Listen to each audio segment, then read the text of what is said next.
আমি বক্তাদের উদ্দেশ্যে সম্মানিত উপস্থিতি এই পর্যায়ে বক্তব্য প্রদান করবেন যিনি টপ 10 সুপারস্টার হিসেবে দীর্ঘকাল মোহাম্মদ জাভেদ হোসেন মহোদয় এই পর্যায়ে বক্তব্য প্রদান করবেন।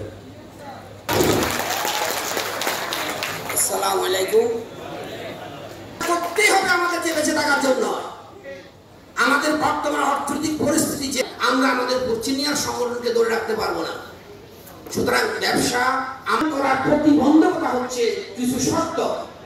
এই শর্তটার কারণে আসলাম আমি মাননীয়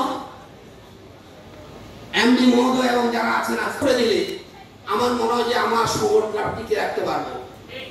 আমি একটি কথা বলি, আছে প্রাইম লাইফে 3000 স্কয়ার ফিটের একটা অফিস এবং 1 কোটি টাকা ব্যবসা হয় সেখানে। রেনুয়াল ফার্স্ট টাইমে 1 কোটি টাকা। আমি একটি কথা মিথ্যা বলি নাই, কারণ এটা ব্যাংকের মতো অফিস, সেই সার্ভিস দেওয়ার কারণে মানে গ্রাহক টাকা ওইখানে যাওয়ার জন্য আপনাকে সহজ পদ্ধতি অবলম্বন করতে হবে। তোমার সুনামের সঙ্গে ব্যবসা করছে আর বাকি কোম্পানিগুলো তোর নামে মাঠে দেওয়া যাচ্ছে না।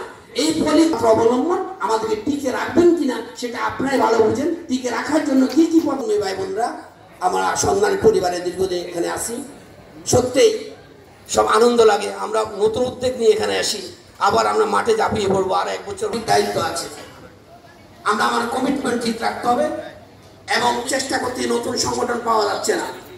আজকে আমি বাংলাদেশে এবং এরা অনেক ভালো ব্যবসা করতেছে, যে আমার পুরো বক্তা বলে গেলে সোনালী লাগতেছে, তারা ব্যবসা করতেছে।